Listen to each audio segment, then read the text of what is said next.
There's a common question that I get asked frequently about the 1406. What's interesting is the booster is the main part of the answer. So I'll tell you the question and explain a pretty interesting reason why this whole thing's kind of complicated. Let's go.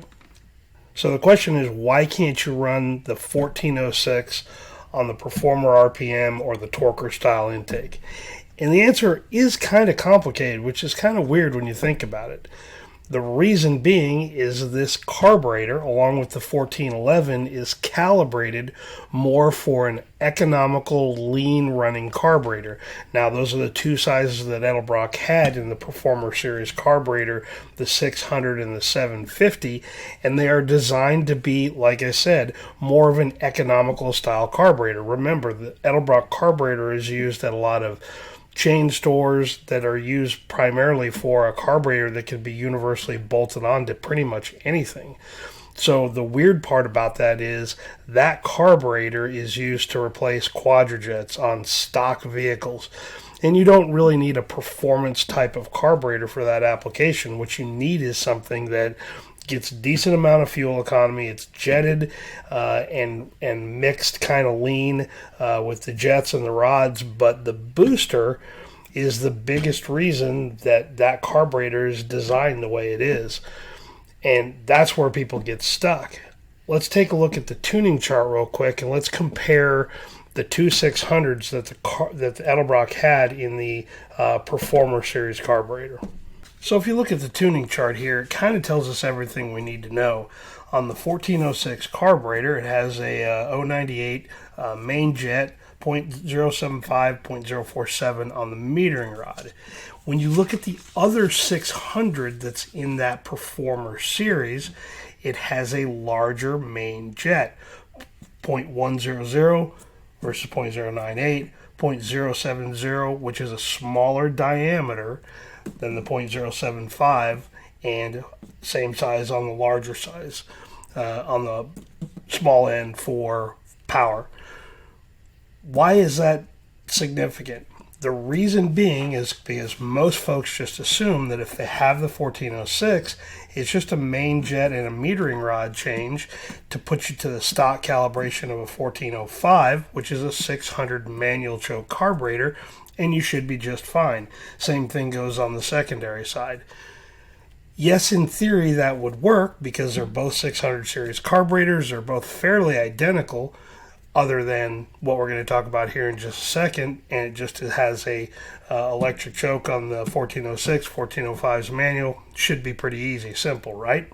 Well, this is where it gets complicated. Now, on the Muscle Car Solution Carbs website, I have some resources there, and one of the things we do is identify the boosters in it, primary and secondary boosters. So if you look at the 1406 and the 1405 on the primary booster, you will see that they are different part numbers.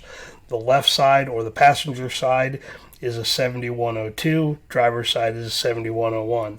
On the 1405, that part number for the booster changes. It's a 7136 versus a 7135.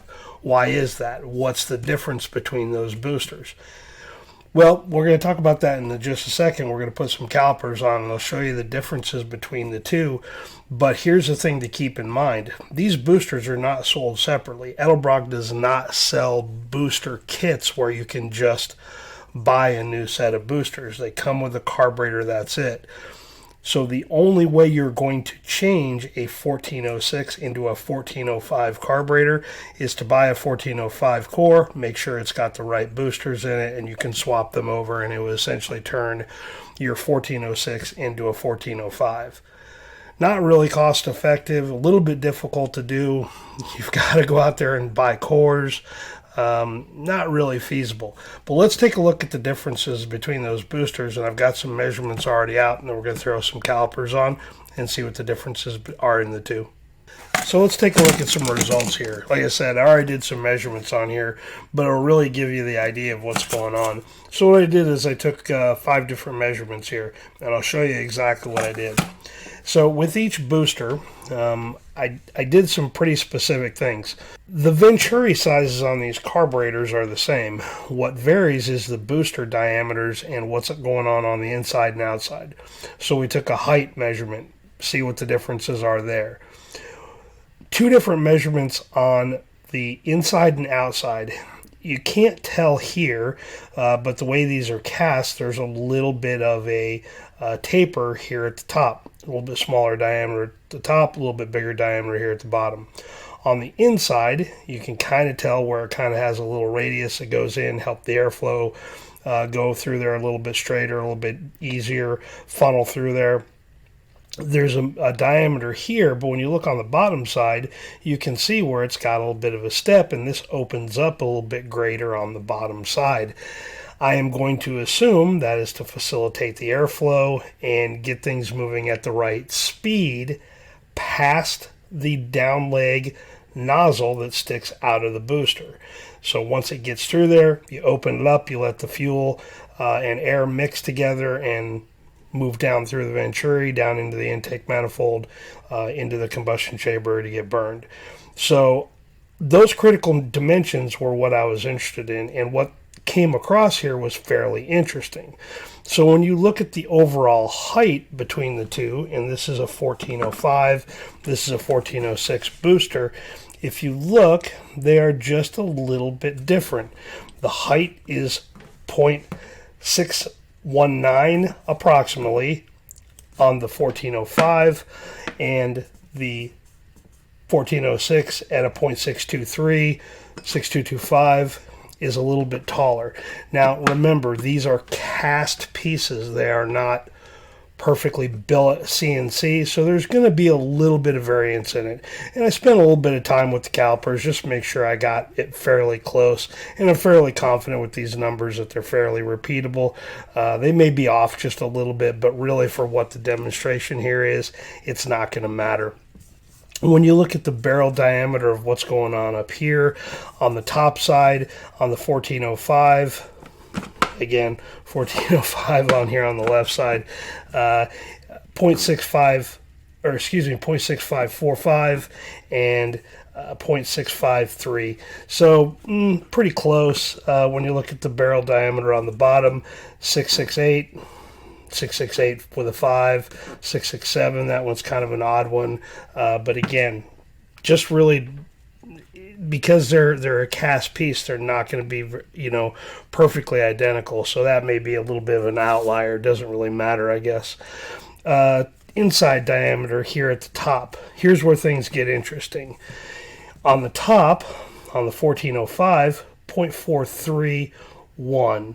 Okay, 0.436 on the 1406, right? So a little bit different on the diameters.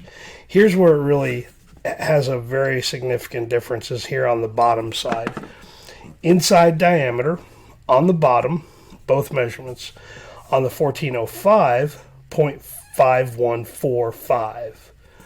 On the 1406, 0.536. Now that's a fairly significant difference. You've got a bigger diameter here on the 1406 and a smaller diameter on the 1405. And what I think that tells me, and again, I wish I would have been able to talk to an engineer to get a little bit more information on it, but what it tells me is that they want a little bit tighter volume on the 1405, and that must help airspeed going down into the carburetor. Potentially that just helps the fuel and air get a little bit more speed or maintain some speed.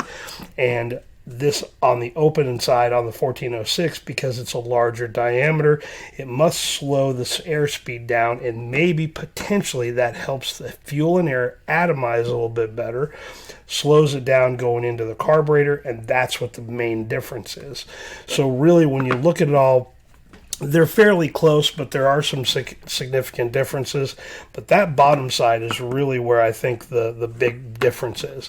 And maybe down the road we'll get a chance to talk to an engineer a little bit about that, especially one at Edelbrock that maybe has had some time with this. Again, these boosters were made quite a long time ago. The 1406 has been out for 30 some years. Same with the 1405. So I don't know if there's anybody left there that could explain that, but there may be an engineer or maybe a product manager, somebody there that can help explain that to me. But I think that's pretty reasonable to make that assessment that that's the main difference between the two. So really, when you look at those boosters and those differences in it, that's why the 1406 is more of a milder carburetor, a little bit more of a fuel economy carburetor, but doesn't have the performance capability that the 1405 does. Kind of interesting way to look at it all, but I think that all makes sense if you look at the numbers pretty standardly and not, make a lot of assumptions here. So now we have the numbers out of the way and we kind of understand the differences here. We have to kind of take a look at something too that, well, it's very disconcerting actually, but the number of people that comment on the cheap Chinese carburetor, Edelbrock carburetor knockoff that supported buying overseas junk and stealing from an American company, the number of supporters of that carburetor in the comments was pretty terrible, actually. It's not very neat. But let's take a look at that. I've got that carburetor here. Let's take a look at this pile of junk and see if we can figure out if the boosters in this 1406 knockoff are the same as the 1406 boosters that are in the Edelbrock carburetor. Let's pop the top off, let's measure it, and let's see what happens. Now, if you saw that video, this carburetor is just awful with how it's put together. The hardware they use is just ugly. It's actually quite terrible. But again, the number of comments that were in support of this carburetor was even worse. So let's knock this top off, and I haven't been into this since we tore it apart for that video. Well, I guess it's probably been over a year now. And let's take a look. But I can already tell you by looking at these boosters just from the top down that these are not the same size that the Edelbrock ones are. So let's get this top off and then we'll throw the calipers on, see if we can spot the differences here. I got the hardware out here. If you remember from that video, this thing is absolutely stupid how it comes apart.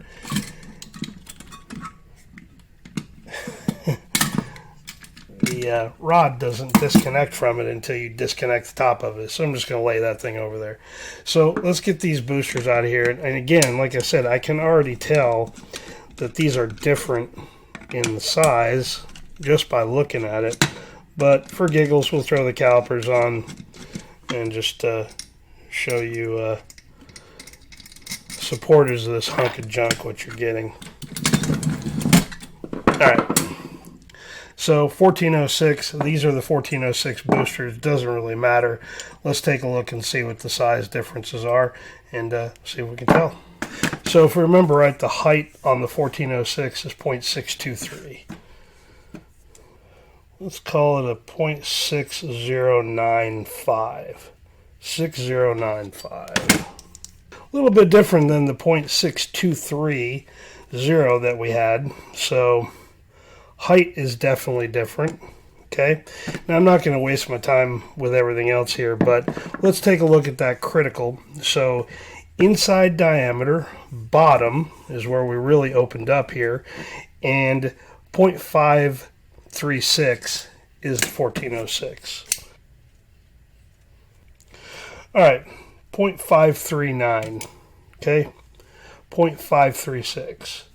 So if our inside diameter, 0.5390.